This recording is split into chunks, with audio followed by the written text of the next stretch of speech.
ये जो लोग आज ईशान किशन की इतनी तारीफें कर रहे हैं ना, उनको मैं याद दिलाना चाहता हूं कि इस लड़के को प्लेइंग 11 से एक डबल 100 के बाद में और पाकिस्तान के खिलाफ 82 रन स्कोर करने के बाद में बाहर निकाल दिया गया था। इसको टीम से साइडलाइन कर दिया गया था तब जब इसने कहा था कि इसको मेंटल फटीग हो रहा है और उसको ब्रेक चाहिए।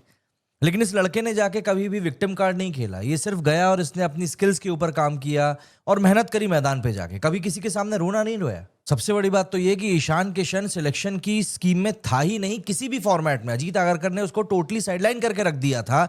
किसी भी चीज के लिए उसको कंसिडर किया ही नहीं जा रहा था। यहां पर आपको शुक्रिया अदा करना चाहिए आरपी सिंह और प्रज्ञान ओझा जैसे सिलेक्टर्स का, जो कि पर्सनली वहां पर स्मैट में गए उसकी इनिंग्स को देखने के लिए, उसकी परफॉर्मेंस को देखने के लिए। एंड देन उनके रिकमेंडेशन के ऊपर इस लड़के को जैसे ही जगह बनी शुभमन गिल के जाने के बाद में इसको अंदर कर लिया गया। इसने परफॉर्मेंस इतनी तगड़ी दी कि इसको इग्नोर करना मुश्किल हो गया था। दोस्तों, पाकिस्तान का प्लान कभी भी गलत नहीं था। प्लान एक्चुअली में ब्रिलियंट था, लेकिन प्रॉब्लम प्लान में नहीं बल्कि एग्जीक्यूशन में थी। एंड उस एग्जीक्यूशन को खराब किया है पूरी तरीके से ईशान किशन ने।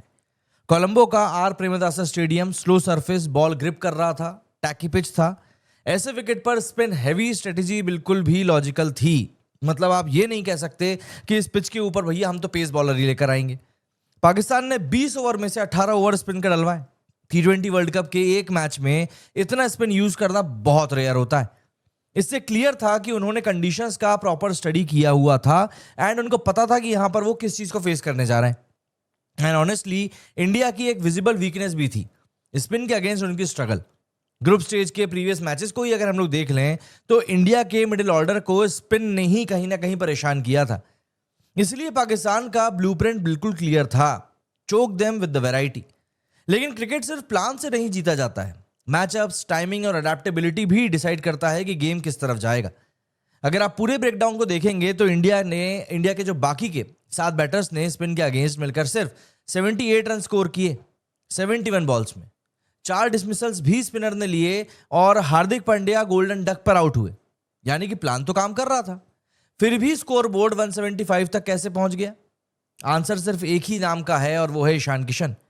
ईशान ने 77 रन बनाए 40 बॉलों पर एंड स्पिन के अगेंस्ट उन्होंने 66 रन ठोक डाले सिर्फ 37 डिलीवरीज में।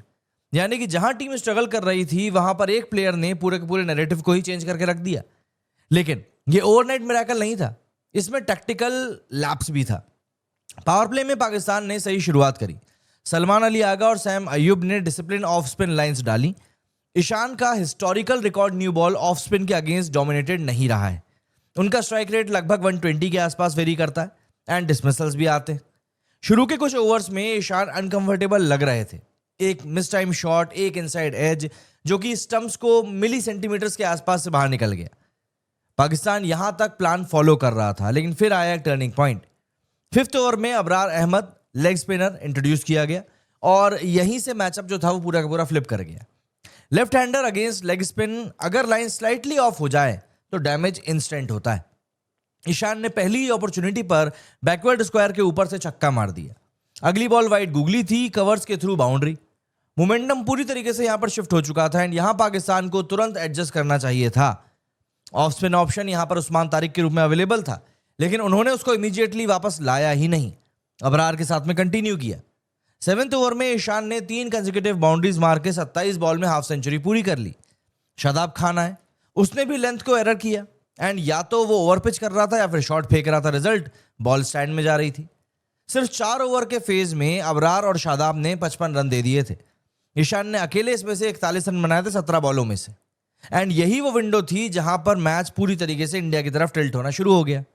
अब अगर हम लोग टैक्टिकल एरर की बात करें तो देखिए, क्वांटिटी ऑफ स्पिन हाई थी लेकिन क्वालिटी एग्जीक्यूशन इनकंसिस्टेंट थी।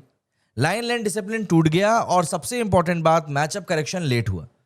माइक हेसन ने बाद में इस बात को कहा भी कि ईशान फियरलेस है और दोनों साइड्स पर स्कोर करता है। यह पॉइंट क्रिटिकल है। Ishan traditionally leg side dominating रहा है, माना जाता है, लेकिन इस मैच में उनके 25 रन जो थे वो ऑफ साइड के भी रीजन में आए। ये इंप्रूवमेंट रैंडम नहीं था, बल्कि डोमेस्टिक सीजन में सैयद मुश्ताक अली ट्रॉफी में उन्होंने 500 से भी ज्यादा रन स्कोर किए थे।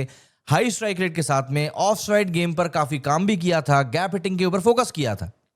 मैच के बाद ईशान ने खुद कहा कि बड़ा ग्राउंड है तो गैप बड़ा होता है, तो ऐसे में आपको एक की जगह 2 रन मिलते हैं। यानी उनका अप्रोच सिर्फ ब्लाइंड हिटिंग का नहीं था बल्कि कैलकुलेटेड एग्रेशन का भी था। और एक डेटा पॉइंट और, उनकी इनिंग ने विन प्रोबेबिलिटी ऑलमोस्ट 30% शिफ्ट कर दी थी, यानी कि एक इंडिविजुअल स्पेल ने पूरे इक्वेशन को ही चेंज कर दिया था। अब देखिए, पाकिस्तान का प्लान थियोरेटिकली हर लेवल पर स्ट्रांग था, कंडीशंस उनके फेवर में थी, इंडिया के against spin heavy blueprint logical था, लेकिन क्रिकेट डायनेमिक्स गेम है। अगर एक मैचअप आपके अगेंस्ट जा रहा है तो एडजस्टमेंट तुरंत होना चाहिए। इंडिया की स्ट्रेंथ अडेप्टेबिलिटी है एंड पाकिस्तान की वीकनेस रिजिडिटी दिखती है। ये इंडिया का डोमिनेंस का सिर्फ इमोशनल नैरेटिव नहीं है, बल्कि टैक्टिकल डिसिप्लिन का एक डिफरेंस भी है। अगर पाकिस्तान फ्यूचर में कमबैक चाहता है तो उन्हें सिर्फ स्पिन क्वांटिटी नहीं बल्कि सिचुएशनल फ्लेक्सिबिलिटी भी डेवलप करनी पड़ेगी। और इंडिया के लिए ये साइन है कि middle order spin weakness narrative outdated हो सकता है अगर प्लेयर्स परसेप्शन लेवल पर काम करते हैं तो ऐसे में सवाल अब आपसे यह है कि क्या ये सिर्फ एक टैक्टिकल लैप्स था या फिर बिगर सिस्टम इशू का रिफ्लेक्शन था? कमेंट करके जरूर बताइएगा। मिलता हूं आपसे अगले वीडियो में।